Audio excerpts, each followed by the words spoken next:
पटना में नव वर्ष से पहले पटना पुलिस को बड़ी सफलता हाथ लगी। आपको बता दें, मादक पदार्थ के बड़े विक्रेता को पटना पुलिस ने गुप्त सूचना के आधार पर मनेर थाना अंतर्गत हॉस्पिटल रोड से गिरफ्तार किया है। आपको बताते चले, इनके पास से 12 लाख रुपए नगद और एक कट देसी कट्टा, जिंदा कारतूस और कई सोने और चांदी आभूषणों के सामान इनके पास से बरामद किए गए हैं। हालांकि आपको बताते चले कि यह चाय दुकान के आड़ में अपना नेक्सस पूरी तरीके से चला रहा था, जिसके बाद पटना पुलिस को गुप्त सूचना मिलती है और गुप्त सूचना के आधार पर खरीदार बन के पटना पुलिस इसके पास पहुंचती है और इनके पूरे नेक्सस को खत्म कर देती है। हालांकि आपको बताते चले कि पटना पुलिस ने इनके एक ही परिवार के 6 सदस्यों को भी गिरफ्तार किया है। इस पर क्या विशेष जानकारी दे रहे हैं पटना के एसएसपी कार्तिकेय शर्मा, आइए देखते हैं। कल मनेर एसएचओ को एक गुप्त सूचना मिली थी कि उनके क्षेत्र में एक व्यक्ति हैं जो चाय के दुकान के नाम पर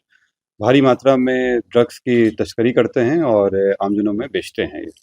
इसके सत्यापन के लिए एक टीम बनाई गई जिसको एसडीपीओ दानापुर 2 लीड कर रहे थे और थाना के विभिन्न अधिकारियों के साथ वो टीम बनाई गई और जो नियमों का पालन करते हुए घर को घेरा गया और वहाँ पे चेकिंग किया गया।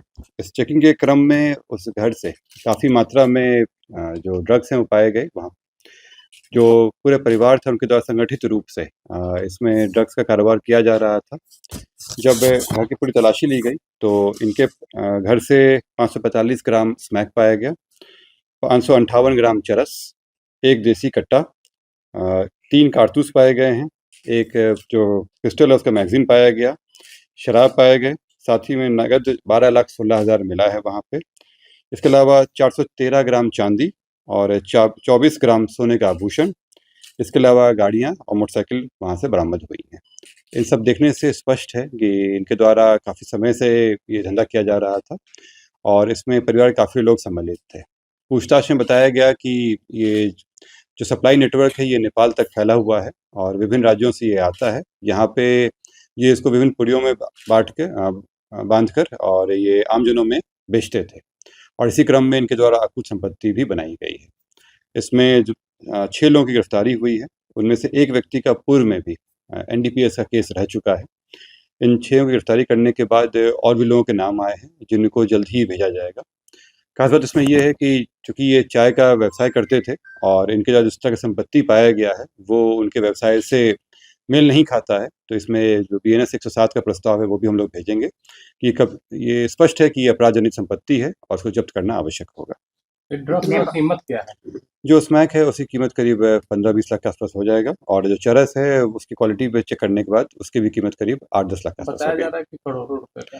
वो क्वालिटी पर डिपेंड करता है। जो चरस की क्वालिटी है उस पर इसका दाम जा सकता है और स्मैक का जो है वो करीब आधा किलो है। दोनों ही कमर्शियल क्वांटिटी हैं क्योंकि एनडीपीएस में अलग अलग तरह के होते हैं। उसमें जो कमर्शियल क्वांटिटी है उसमें सबसे ज़्यादा सजा रहता है और स्मैक भी कमर्शियल क्वांटिटी में है, चरस भी कमर्शियल क्वांटिटी में है। इतना सोना चांदी कहाँ से आया? क्या जो खरीदते थे व्यक्ति उनसे सोना वोना भी खरीदते? देखिए, इसमें इनके द्वारा एक घर का भी निर्माण कराया जा रहा था और जो इस तरह से पैसे मिले हैं ये स्पष्ट है कि ये ट्रांजैक्शन जो एनडीपीएस का है उसी के तहत इनको पैसा मिला है बेचने का, वरना ये माना बड़ा ही मुश्किल है कि चाय के व्यवसाय से मनेर में करके ये 12 लाख कमा ले। इसके अलावा जो घर भी बनाया जा रहा है और जिस तरह की संपत्ति, गाड़ियाँ, मोटरसाइकिल वगैरह मिला है, इससे स्पष्ट है कि ये जो ड्रग्स का धंधा है इसी के तहत किया जा रहा है। अभी फिलहाल 6 लोग पकड़ाए हैं, इसके अलावा अन्य और लोगों का नाम आया है उसमें, जिनको हम लोग तलाश रहे हैं, जल्दी में गिरफ्तार करेंगे। नेपाल तक पुलिस जाएगी? जैसे मैंने बताया कि आपको ये विभिन्न राज्यों में भी और नेपाल तक के भी तार जुड़े हुए हैं इसमें, तो वहाँ भी कार्रवाई करके हम लोग बाकी लोगों को भी भेजेंगे। सभी लोग ये लोग एक ही घर के परिवार के लोग हैं और वहीं से कर रहे थे। पूछताछ में बताया ये लोग कितने दिनों से कर रहे थे और ये कहाँ से ये ला रहे थे? शुरू में तो ये अनभिज्ञता जाहिर कर रहे थे, लेकिन जब रिकवरी वगैरह हुआ और कड़ाई से पूछताछ हुआ तो ये बताया कि लंबे समय से चल रहा था ये और उसी का सारा ये पैसा धन है ये, और केवल इसको मतलब दिखाने के लिए इनके द्वारा चाय का धंधा किया जा रहा है। उनकी संपत्ति भी सब जब्त किया जाए। जैसे मैंने बताया आप लोगों को, बीएनएस 107 के तहत भी हम लोग कार्रवाई करेंगे। कहाँ से ला रहे थे ये कुछ बताया और कितने में पुड़िया बेचा करते? ये जो सोर्स है वो हम लोग को बताएं, बैकवर्ड लिंकेजेस जो हैं, जैसे मैंने बताया कि विभिन्न राज्यों से जुड़े हुए हैं इसमें, तो उस पर भी हम लोग काम कर रहे हैं और यहाँ पे इसको अलग अलग छोटे पुड़ियों में बांध कर बेचते थे। पटना में इनके कितने गिरोह में भी और वो मनेर के क्षेत्र में और पटना शहर में, खास करके पटना शहर में भी ये इनके सप्लायर्स बने हुए थे ये उसको विभिन्न पुड़िया बना के यहाँ के सप्लायर को देते थे, जो अन्य जो लोग नशे के आदी हो गए हैं उनको ये बेच देते थे। देखिए, जब लोग के पास बिना मेहनत के पैसा आता है तो उसका ज़्यादातर लोग इस्तेमाल यही करते हैं कि या तो उससे सोने चांदी का चीज़ें खरीदते हैं या रियल एस्टेट में लगाते हैं, और उसको बचाने के लिए हथियार बेच देते हैं लोग। तो ये केवल एक जब अत्यधिक पैसा आ जाए और उसको इस्तेमाल कहीं रखने का नहीं हो तो उसके लिए इसी रूप में दिखता है। चाय के चंबल घाटी से भी लंबा समय से चल रहा है, तो ये स्पष्ट है कि घर के सारे लोगों को जानकारी थी। और आप लोग जानते हैं कि नशा का कारोबार जो है वो काफ़ी कठोरतम इसमें सज़ा होती है। तो ये मानना तो स्वाभाविक है कि घर के लोगों को जानकारियाँ थी, महिलाएं भी इसमें सम्मिलित थी। जो उन लोगों के पूछताछ में आया है उसमें भी यही आया है कि महिलाएं भी इसमें सम्मिलित थी और उनके द्वारा भी इसको इस कारोबार में इस्तेमाल होता था। जो आप बता रहे हैं कि शहर के विभिन्न क्षेत्रों में, तो ये बात का भी लिंकेज हम लोग को मिला है कि ये शहर में ही आके इसको यहाँ बेचने की कोशिश की जाती थी।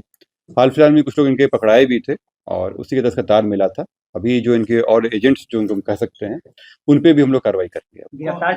नहीं, जो गिरफ्तार हैं अभी इसमें 6 लोग में जो हैं ये सभी पुरुष हैं, बाकी जो महिलाएं हैं उनसे पूछताछ चल रही है। चंबल घाटी का इसका जैसे मैंने बताया आप लोगों को कि जो पूर्व में भी लोगों का आया था, उससे हम लोग जानकारी मिली थी कि इस तरह की कार्रवाई चल रही है। और जो अभी पूछताछ वगैरह में आया तो शहर के कई जगहों पर बेचने का आया है, सिर्फ यहाँ के नहीं और भी जगहों का आया है, तो उस पर हम लोग कार्रवाई कर रहे ये लोग जो पकड़े हैं इसमें। और परिवार के लोगों की सम्मिलित इसमें थी, जो लोग वहाँ पे थे सब लोग मिलकर कर रहे थे। जो वो घर की महिलाएं हैं उस पर हम लोग अभी जांच कर रहे हैं, बट प्रथम दृष्टया तो ये लग ही रहा है कि उनको कम से कम जानकारी तो थी, उनके द्वारा रोका तो नहीं गया था। बाकी मेन कौन है सर? कुमार करके है, शुभम और पीयूष करके हैं, ये जो मेन थे, पर बाकी लोग भी सम्मिलित थे। दोनों भाई हैं। हाँ। लेकिन एक जानकारी मिली है सर कि ये इनके जो मेंबर थे वो कॉलेज हॉस्टल कि बड़ी सफलता आप ये कह सकते हैं कि जो ड्रग्स के जो सेवन कराने के लिए लोग जो प्रलोभन देते हैं वो ज़्यादातर युवा वर्ग के लोगों को ही देते हैं, खास करके स्कूल कॉलेजेस वगैरह में भी। तो कॉलेज में ही सबसे ज़्यादा लोग कोशिश करते हैं वहाँ पे, और इसीलिए आप लोग जानते भी होंगे कि शहर के जो विभिन्न क्षेत्र हैं वहाँ पे ये करते हैं। तो ये बात सही है, लिंकेज इसका इस तरह का मिला है हम लोगों को। इससे ये एक चीज़ अच्छा हुआ है कि एक जो बड़ा किंगपिन था वो पकड़ाया है, तो जो इसका जो सप्लाई नेटवर्क है उसको हम लोग ध्वस्त करने में सफल रहेंगे। खास करके कहूँगा कि जो मनेर थाना के थानाध्यक्ष हैं सब इंस्पेक्टर रजनीश और उनके साथ में सब इंस्पेक्टर मनोज थे, दोनों के द्वारा बहुत ही अच्छा कार्य किया गया है और इसका असर पूरे पटना जिला पे पड़ेगा और दोनों के कार्य जो है बहुत ही प्रशंसनीय है। तो जाहिर सी बात है कि पटना एसएसपी कार्तिकेय शर्मा ने साफ तरीके से बताया है कि पश्चिमी एसपी भानु प्रताप के नेतृत्व में यह पूरी जो घटना थी, इन अपराधियों को पकड़ा गया है और इनके पूरे जो नेक्सस हैं अब खंगाला जा रहा है। नेपाल सहित कई राज्यों से इनके संपर्क थे और लगातार तस्करी करते हुए भी इनकी सूचना मिल रही थी, जिसके पश्चात पटना पुलिस ने इन्हें रंगे हाथ गिरफ्तार किया है। पटना से NBC 24 के लिए अजय शर्मा की रिपोर्ट।